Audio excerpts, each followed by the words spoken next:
السلام عليكم ورحمة الله وبركاته. الحمد لله نحمده ونستعينه ونستغفره ونؤمن به ونتوكل عليه ونعوذ بالله من شرور أنفسنا ومن سيئات أعمالنا. من يهده الله فلا مضل له ومن يضلله فلا هادي له. ونشهد أن لا إله إلا الله وحده لا شريك له الذي لا ضد له ولا ند له لا شبه له ولا شبيه له لا ولد له ولا والد له. ونشهد أن سيدنا وسندنا وحبيبنا وحبيب ربنا وطبيبنا وطبيب قلوبنا ومولانا محمد صلى الله عليه وعلى آله وأصحابه وبارك وسلم الذي أرسله الله بالحق بشيرا ونذيرا وداعيا إلى الله بإذنه وسراجا منيرا.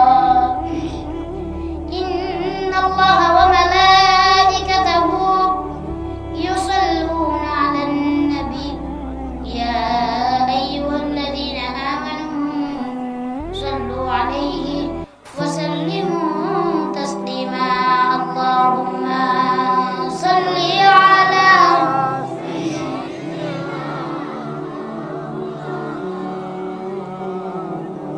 وعلى آل سيدنا مولانا محمد. اللهم صل على سيدنا مولانا محمد وعلى آل سيدنا مولانا محمد.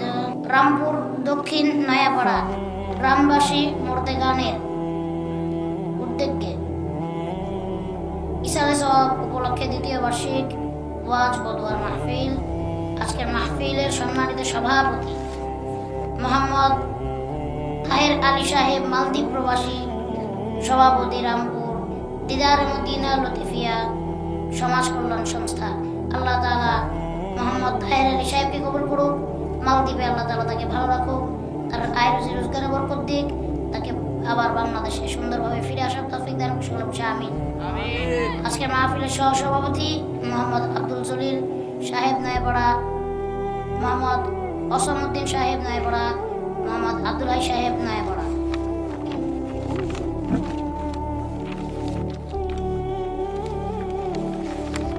আজকের মাহফিলের প্রধান অতিথি আন্তর্জাতিক খ্যাতিসম্পন্ন মুফাসসির কোরআন বাংলা সুন্নিয়তের দ্বিতীয় শ্রেণী কুয়াকাটা হযরত মাওলানা হাফেজ আবু হানিফ আনোয়ারি সাহেব চাঁদপুর। আজকের মাহফিলের বিশেষ অতিথি আমি হাফেজ কারি নুরুল ইসলাম বিক্রমপুরী। আজকের মাহফিলের প্রধান আকর্ষণ তরুণ সমাজের আইকন বিশিষ্ট ইসলামী চিন্তাবিদ হযরত মাওলানা হাফেজ কারি নুরুল হক সাহেব, প্রধান শিক্ষক দারুস সুন্নাহ হাফিজিয়া মাদ্রাসা জগন্নাথ। আরো অনেক উলামায়ে কেরাম ছিলেন। সকলকে জানাচ্ছি আমার পক্ষ থেকে আন্তরিক শুভেচ্ছা ও ভালোবাসা। আল্লাহ তাআলা সকলকে কবুল করুক। সকলে বলছি আল্লাহুম্মা আমিন। আল্লাহ পাক রব্বুল আলামিন আপনার আমার জীবন বিধান দিলেন কোরআন, কিন্তু আজকে অনেক আফসোসের বিষয়, এই জায়গায় আমরা অনেকে মুসলমান হইয়াও কোরআন পড়তে জানি না।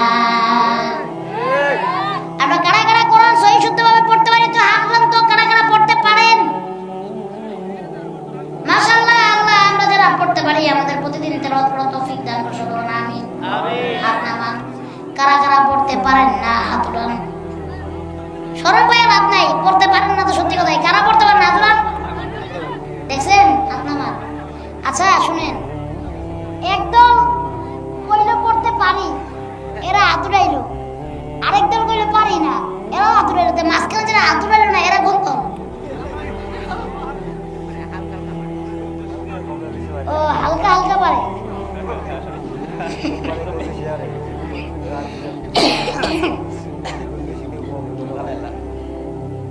এবার আসেন, আল্লাহ পাক রব্বুল আলামিন কোরআনকে বানালেন আপনার আমার জীবন বিধান আল কোরআন, কিন্তু আজকে আফসোসের বিষয় আপনি আমি কোরআন পড়তে জানি না। এটা আপনার আমার জন্য আফসোস না? আল্লাহ পাক রব্বুল আলামিন বলেন, যদি কেউ কোরআনের একটা হরফ সহিহ এবং শুদ্ধভাবে পড়তে পারে, আমি আল্লাহ তাআলা তার আমলনামায় 10টা নেকি লিখে দিব। সুবহানাল্লাহ। পড়বেন না? কোরআন পড়বেন এবং কোরআনকে বুঝে পড়বেন। একটা হরফ পড়লে 10টা নেকি আল্লাহ তাআলা দিবে। আর যদি কেউ একবার কোরআন খতম করে, আল্লাহ তাআলা সেই সওয়াব তার আমলনামায় দিবে। শুধু কোরআনকে পড়তে জানলেই হবে না, কোরআনে আল্লাহ তাআলা আপনাকে আমাকে কি বলতে চেয়েছেন তা বুঝতেও হবে, আর বুঝে বুঝে পড়ে পড়ে আমল করতে হবে। এই জন্য আল্লাহ তাআলা বলেন, কোরআনের এত দাম, কোরআনের এত দাম। আল্লাহ তাআলা বলেন, ইন্নাহু লাকুরআনুন কারীম ফি কিতাবিন মাকনুন লা ইয়ামাসসুহু ইল্লাল মুতাহহারুন।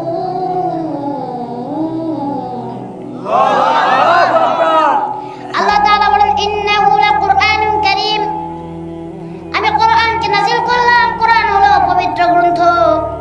ফি কিতাবিন মাকনুন, আমি কোরআনকে একটা কিতাবের ভিতরে আবদ্ধ করলাম।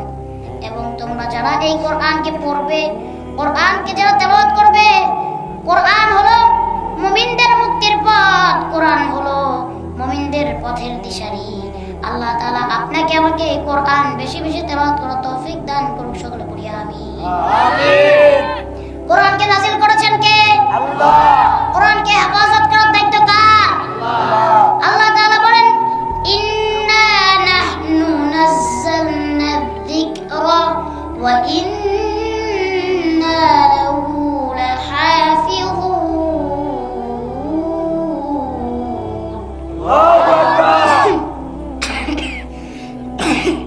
আল্লাহ তাআলা বলেন, কোরআনকে নাযিল করেছি আমি, এবং কোরআনকে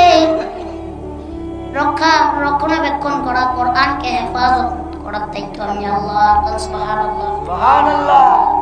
মাইকের ভাই, ও মাইকের ভাই, বেসটা একটু কমান।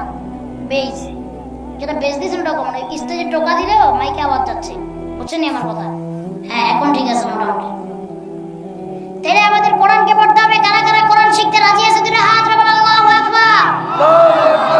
আয় আল্লাহ, আমাদেরকে কোরআন সহি শুদ্ধভাবে পড়ার তৌফিক দান করে দাও, সকলে বলি আল্লাহুম্মা আমিন।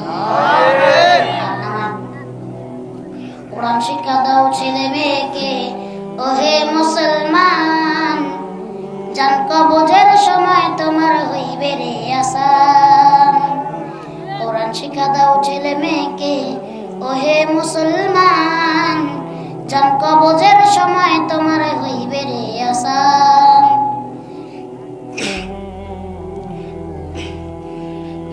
একটু গরম পানি দেন। আল্লাহ তাআলা বলেন, কোরআনকে আমি কিভাবে সংরক্ষণ করব, কোরআনকে আমি কিভাবে হেফাজত করব, তোমরা দেখে নাও। আগে যখন ওই কাফিররা কিছু থেকে কিছু হলে কোরআন পুড়িয়ে দিত, এখন আপনি বলেন তো, আল্লাহ তাআলা পৃথিবীর ভিতরে কমসে কম 10 লক্ষ মানুষকে কোরআনের হাফেজ বানাইছে। কয় লক্ষ? 10 লক্ষ মানুষের সিনার ভিতরে আল্লাহ তাআলা কোরআন ঢুকিয়ে দিয়েছেন। ওই ইহুদিরা যদি এখন কোরআনকে সব পুড়ে ফেলে, বিধর্মীরা সব কোরআন যদি পুড়াইয়া দেয়, তাহলে এই যে আমার আপনার সিনার ভিতরে আল্লাহ তাআলা যে কোরআন লাগাইয়া দিয়েছেন, যে কোরআন ফিট করে দিয়েছেন, এই কোরআন আপনার আমার সিনার থেকে জীবনে বুঝতে পারবে না।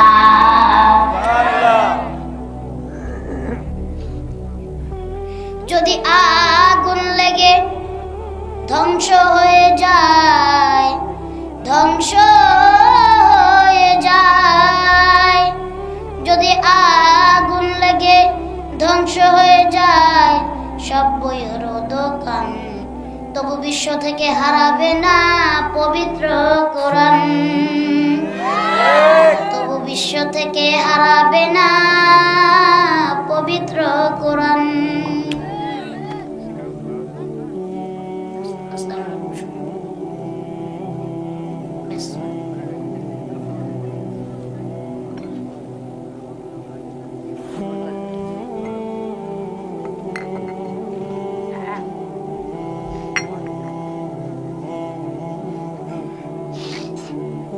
এই যে আল্লাহ তাআলা পৃথিবীতে এতগুলো কোরআনের হাফেজ আল্লাহ তাআলা বানিয়েছেন, এই জন্যই আল্লাহ বলেছেন যারা কোরআনকে পড়ে, যারা কোরআনকে মুখস্থ করবে, যারা কোরআনের হাফেজ হবে, কোরআনকে আমি আল্লাহ তাআলা সংরক্ষণ করব।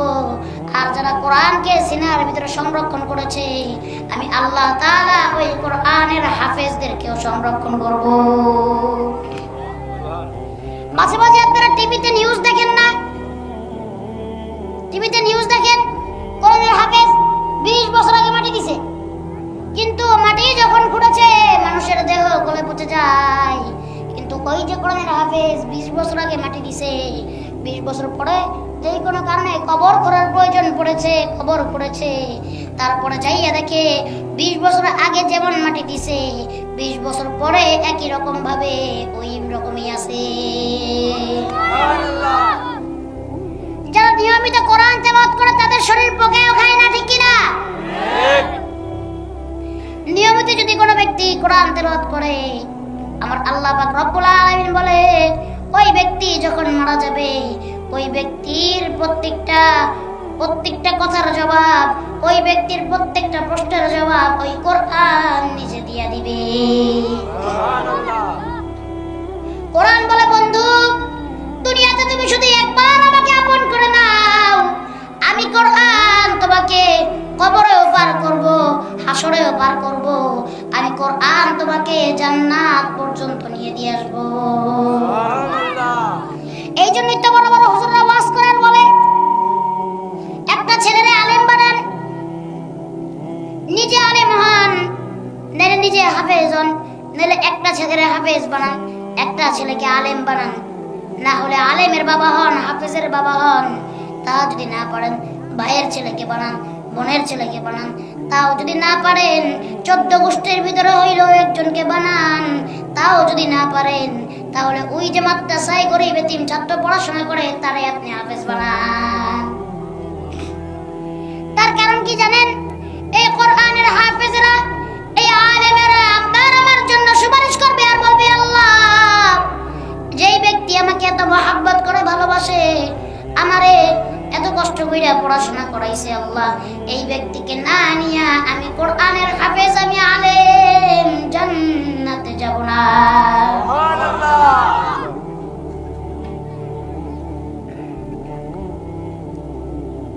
এই জন্য বানাইতে হবে কি হবে না? আল্লাহ তাআলা তৌফিক দান করুন, জোরে বলুন আমিন। এখন অনেকে কয় পোলারে বানাবো কি ইঞ্জিনিয়ার, অনেকে বলে সন্তানকে বানাবো ডাক্তার, অনেকে কয় আমার ছেলেকে বানাবো আমি বড় পাইলট, অনেকে কয় বানাবো উকিল।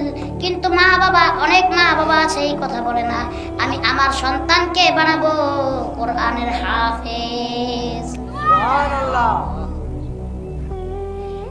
একজন বড় ডাকাত ছিলেন, ডাকাতি করতে রাস্তায় রাস্তায় জায়গায় জায়গায়।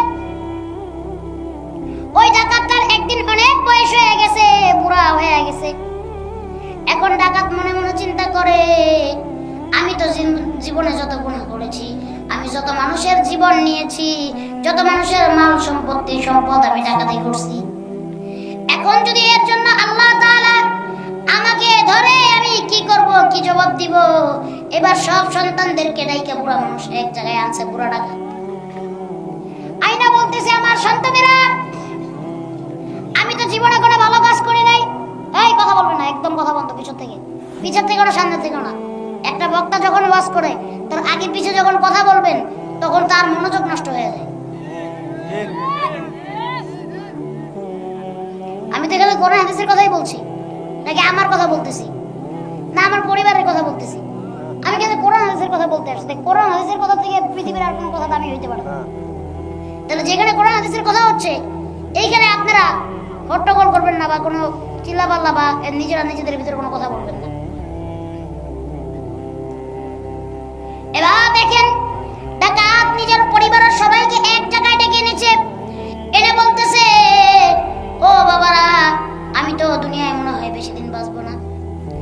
তো মারা যাব, জীবনে তো কোনো ভালো কাম করলাম না, যে কামের উসিলায় আল্লাহ আমারে মাফ করবে। একটা কাজ করবা, আমি মারা যাওয়ার পরে আমার এই বংশে সর্বপ্রথম যেই সন্তানটা জন্ম নিবে তাকে তোমরা মাদ্রাসায় পাঠাবা এবং তাকে তোমরা কোরআন পড়াবা। সুবহানাল্লাহ কয় না? সুবহানাল্লাহ। ডাকাত মারা গেল, তার ডাকাতের ছেলের ঘরে একটা ছেলে ডাকাতের একটা নাতি হইল। কিছুদিন পর ওই নাতিটার যখন 5 থেকে 6 বছর বয়স হইল, এইবার ডাকাতের সন্তানের মনে হইছে আমার আব্বা তো আমারে ওসিয়ত কইরা গেছিল যে আমাদের বংশে যদি কোনো কারোর সন্তান হয় তাহলে জানি সেই সন্তানটাকে মাদ্রাসায় পড়াই।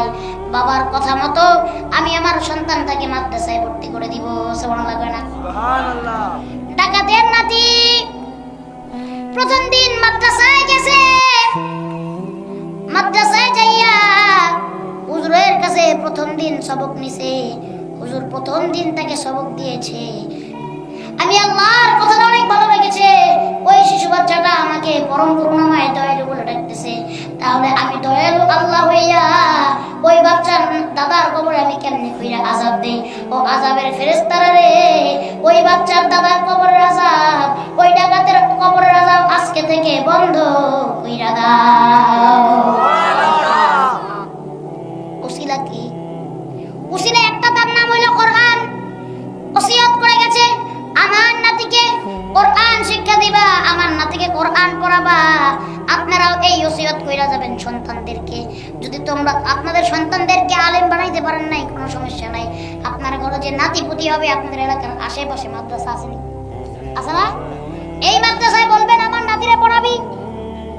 এটা আমার ওসিয়ত। এই দেশে যত আলেম বাড়বে, যত হুজুর বাড়বে, এই দেশে তত তাড়াতাড়ি ইসলাম কায়েম হয়ে যাবে। ঠিক কি না? আমরা কি আর কোন স্বৈরাচারের বাংলাদেশ চাই? আমরা কি আর কোন স্বৈরাচারের বাংলাদেশ চাই? আমরা এখন চাই ইসলামের বাংলাদেশ। চিৎকার করে বলো ঠিক কি না? আল্লাহ তাআলা কবুল করুক সকলকে, আমিন।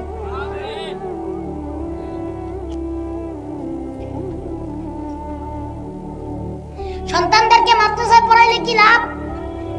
কোরআন শিক্ষা দিলে কি লাভ আর কোরআন না শিক্ষা দিলে কি লস? এই বিষয়গুলো আপনাদেরকে বলবো। আল্লাহ রাসূল সাল্লাল্লাহু আলাইহি ওয়াসাল্লাম বলেন, তলাবুল ইলমি ফরিদাতুন আলা কুল্লি মুসলিম। দ্বীনি ইলম তলব করা প্রত্যেক মুসলমানের উপর ফরজ। সুবহানাল্লাহ। সুবহানাল্লাহ। দ্বীনি ইলম তলব করা কি প্রত্যেক মুসলমানের উপর কি ফরজ? করেছেন কে? আরো জোরে কোন কে? আল্লাহ। নিজের সন্তানকে মাদ্রাসায় পড়াইলে কি লাভ? যখন আপনার সন্তান মাদ্রাসায় যাবে, প্রথম দিনই যখন মাদ্রাসায় যাবে, ওই যে আপনার সন্তান যেই রাস্তা দিয়ে হাইটা মাদ্রাসায় যাবে, ফেরেশতারা নূরের পর আপনার ছেলের পায়ের নিচে বিছাইয়া দিবে। আপনার সন্তানকে আপনি মাদ্রাসায় দিবেন, সমুদ্রের মাছ থেকে শুরু করে এই জমিনের গাছগুলি পর্যন্ত, মাটিগুলি পর্যন্ত, আসমানগুলি আপনার সন্তানের জন্য ফেরেশতারা দোয়া করতে থাকে আর আল্লাহর কাছে বলতে থাকে, আল্লাহ তুমি এই সন্তানটাকে কবুল করে নাও। সুবহানাল্লাহ। এইটা যেমন সত্য কথা, এইটাও তেমন সত্য কথা। আপনার পিছে যদি শয়তান ঘুরে কয়টা? 10টা। মাদ্রাসার ছাত্রের পিছে শয়তান ঘুরে 39টা বেশি। ঠিক কি না? আপনার পিছে ঘুরে কয়টা? 10টা। তার পিছে ঘুরে 49টা। কারণ কি? আপনারা ধোকা দিয়ে তো তার কোনো লাভ নাই, আসেনি? আপনি তো এমনি নামাজ পড়েন না, এমনি রোজা রাখেন না, এমনি তো আপনি আল্লাহর কথা শুনেন না, এমনি তো আপনি কোন রাসূলুল্লাহ সাল্লাল্লাহু আলাইহি ওয়াসাল্লামকে মানেন না। তাহলে আপনারা ধোকা দিয়া লাভ আসেনি? ওই যে মাদ্রাসার ছাত্র কোরআন শরীফ পড়ে, হেফজখানা পড়ে, এরা ধোকা দিলে লাভ হইব? এই জন্য যখন ছাত্রগুলা হেফজখানায় পড়ে 10 পারা পড়ে ফেলে, তখনই শয়তানে যায় কোথায়? ঠিক কিনা? আবার 20 পারায় পড়লেও শয়তানে কোথায়? 30 পারা, 27 পারা, 27 পারা 30 পারা পড়লে তো হাফিজি হয়ে যেতে পারে। 27 পারায় উঠলে, 21 পারায় উঠলে এখানে শয়তানে কোথায়? ঠিক কিনা?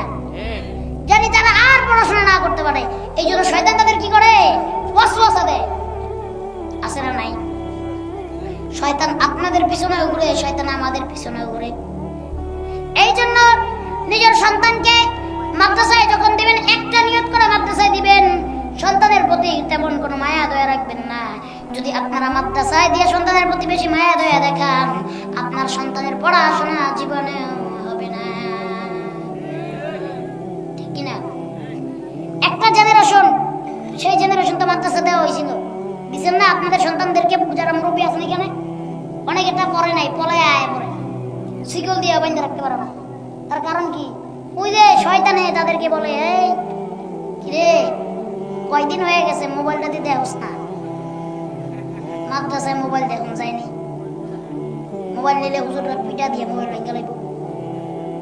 কতদিন হয়ে গেছে মোবাইল দেখোস না? আবার কয় কতদিন হয়ে গেছে বাসায় যাইতে পারো না, আবার কয় কতদিন হয়ে গেছে মাঠে যেয়ে খেলতে পারো না, গোসল করতে পারো না, দুষ্টামি করতে পারো না, আছে না নাই? তখনই মনে করেন দৌড় দেয়, বাসাতে মাদ্রাসা থেকে পলায়, আছে না নাই? এই জন্য সন্তানদেরকে যখন মাদ্রাসায় দিবেন এমন ভাবে দিয়ে আসবেন আর নিয়ত করবেন যে আমার সন্তানটা হাফেজ না হওয়া পর্যন্ত আমি আমার সন্তানটাকে বাসায় নিব না। আনবেন 1 মাস পর একদিন আনবেন, পরীক্ষার পরে একদিন আনবেন। আল্লাহ তাআলা তৌফিক দান করুন, সকলে পড়ে আমিন।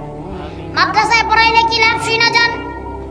আপনি যখন মারা যাবেন আপনার অন্যান্য যে সন্তানটাও থাকবে, কিন্তু আপনার সন্তান যদি আপনার জানাজা পড়াইতে পারে, আপনি চিন্তা কইরা দেখেন আপনার কপালটা কত ভালো, ঠিক কিনা? আল্লাহ তাআলা বলেন যদি কারো সন্তান তার জানাজা পড়ে, আমি আল্লাহ তার বাবা মার গুনাহ মাফ করে দিব। সন্তানের জানাজা কত বড় নিয়ামতের বিষয়, আপনি একবার চিন্তা করে দেখেন আপনার সন্তান যদি আপনার জানাজা পড়াইতে পারে, আপনার থেকে ভাগ্যবান দুনিয়াতে আর কেউ নাই, ঠিক কিনা?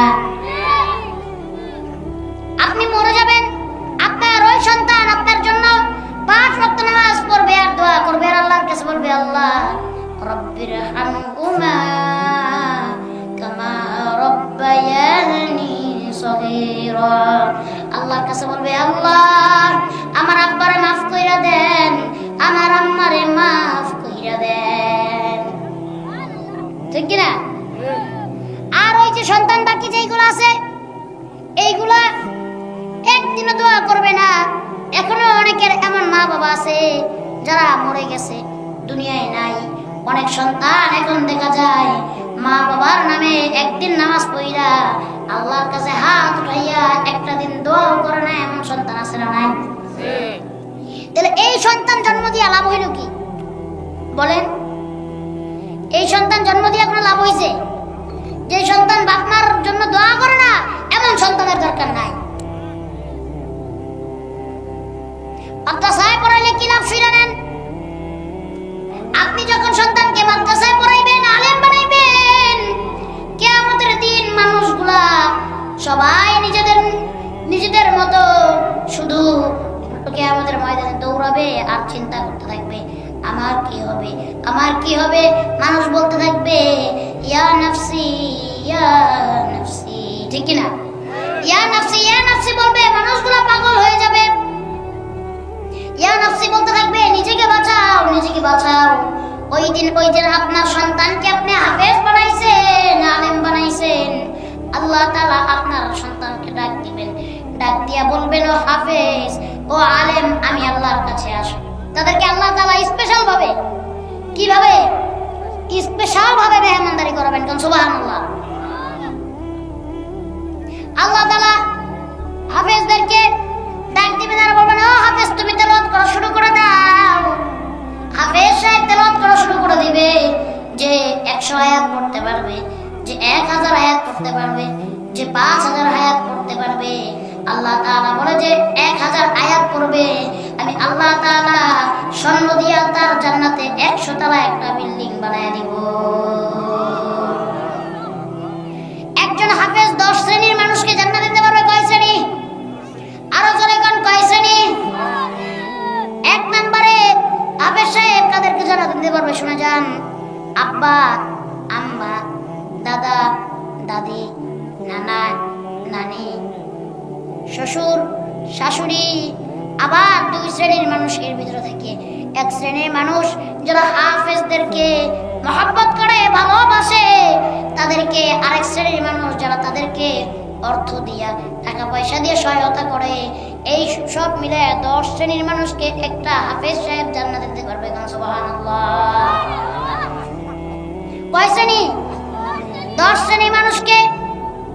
8 জন হইলে ব্যক্তি বিশেষ, 2 জন হইলে শ্রেণী বিশেষ, ঠিক কিনা? তাহলে হাফেজের আব্বা হইলে লাভ আসেনি? আসেনি? আম্মা হইলে লাভ আসেনি? হাফেজের দাদা হইলে লাভ আসেনি? দাদি হইলে লাভ আসেনি? নানা হইলে লাভ আসেনি? নানি হইলে লাভ আসেনি? আবার দেখেন, যে ব্যক্তি হাফেজের শ্বশুর হবে, শাশুড়ি হবে, তাদেরও লাভ। সুবহানাল্লাহ।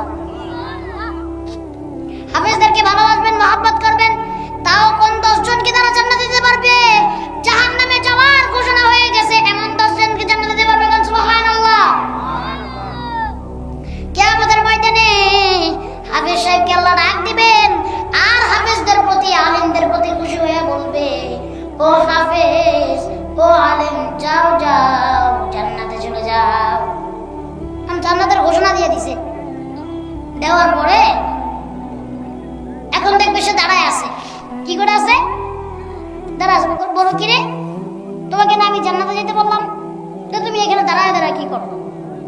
বলবে, আল্লাহ, আমার তো জান্নাতে দিছো, কিন্তু আমার যেই মা, যেই বাবা আমারে কষ্ট কইরা পড়াশোনা করাইছে, যেই মা, যেই বাবা আমাকে কষ্ট করে 10 দিন আমার মা আমাকে পেটে ধরছে, আমার আব্বা কষ্ট করছে, বিদেশ করছে, মাটি কাটছে, ফসল ফলাইছে, গরু পালছে, আমারে মানুষ করছে, আল্লাহ গো, ওই আব্বারে ছাড়া, ওই আম্মারে ছাড়া আমি জান্নাতে যাব না। শুধু কি তাই? কিয়ামতের দিন কিন্তু আপনাকে আমাকে কেউ চিনবে না, চিনবে নি? বলতেছিলাম কিয়ামতের ময়দানের কথা। ওই কিয়ামতের দিন আপনাকে কেউ চিনবে নি, চিনবে নি? আমাকে কেউ চিনবে? কেউ কাউকে চিনবে না। এই জন্য আল্লাহ তাআলা আগেই বান্দাকে ঘোষণা করেন আর জানায়া দেন। কোরআনুল কারীমের ভিতরে আল্লাহ তাআলা তেলাওয়াত করেন, ইরশাদ করেন, ইয়াউমা ইয়াফিরুল মার'উ মিন আখি ওয়া উম্মিহি ওয়া আবি ওয়া সাহিবাতিহি ওয়া বানি। আল্লাহ তাআলা জানায়া দেন, ইয়াউমা ইয়াফিরুল মার'উ মিন আখি, ওই দিন তোমাকে কেউ চিনবে না। কিয়ামতের ময়দানে তোমাকে কেউ চিনবে না। কারা কারা তোমাকে চিনবে না? বান্দা যাই না নাও। ওয়া উম্মিহি ওয়া আবি, তোমার মাও তোমাকে চিনবে না, তোমার বাবা তোমাকে চিনবে না।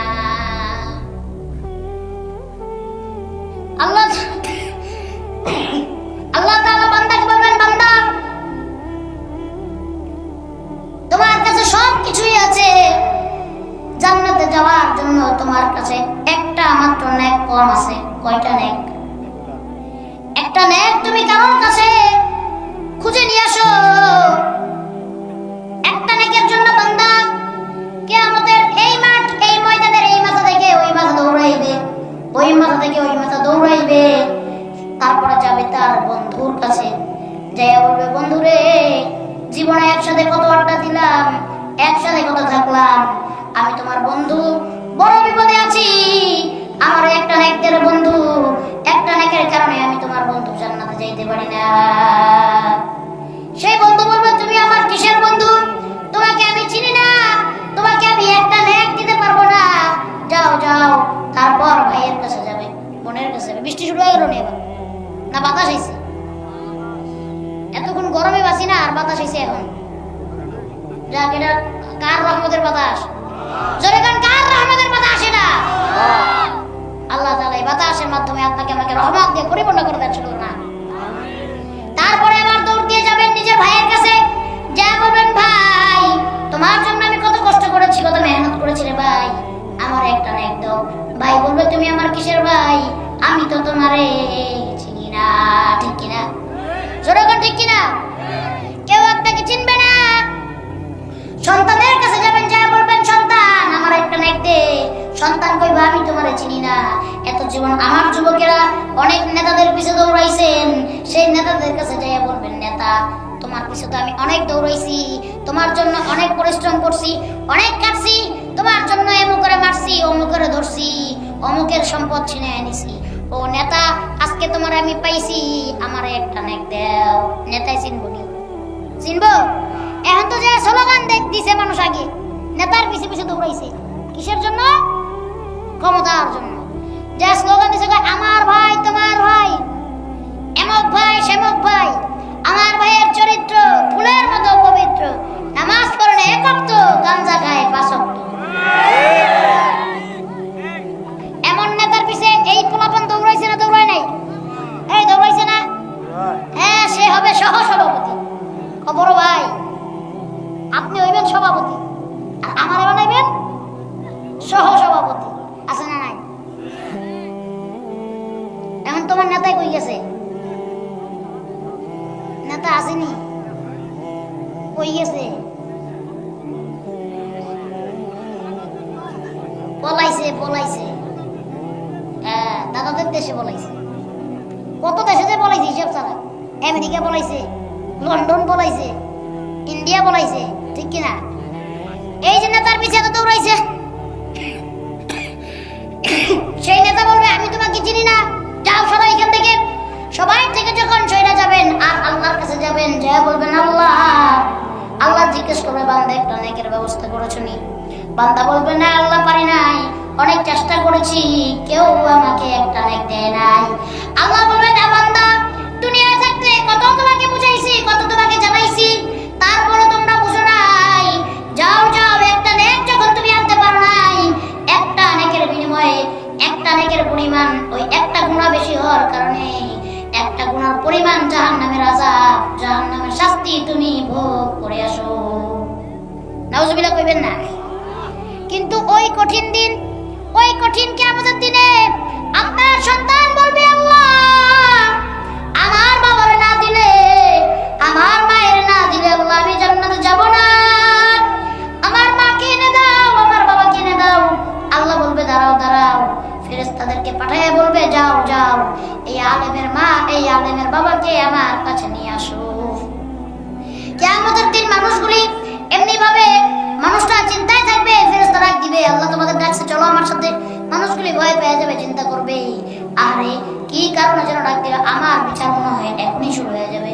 যাওয়ার পরে আল্লাহ তাআলা বলবে এই যে সন্তানকে এত কষ্ট করে আলেম বানাইছো, এত সন্তানকে কষ্ট কইরা এত কষ্ট কইরা হাফেজ বানাইছো, আজকে তোমার সন্তান জান্নাতে যাবে, তোমাকে ছাড়া জান্নাতে যাবে না। আমি আল্লাহ তাআলা তোমার সন্তানের সাথে সাথে আমি আল্লাহ তাআলা তোমাদেরকেও জান্নাত দিয়ে দিলাম। তাহলে এই যে এতটুকু লাভ সন্তানকে মাদ্রাসায় পড়াইলাম, আপনারা পড়াবেন তো ইনশাআল্লাহ? আরো জোরে কোন পড়াইবেন তো? কথা দিকন না আপনারা, মাতো না কেরে বা মাতো পড়াইবেন নি? আল্লাহ তৌফিক দান করুক সকলে, আমিন।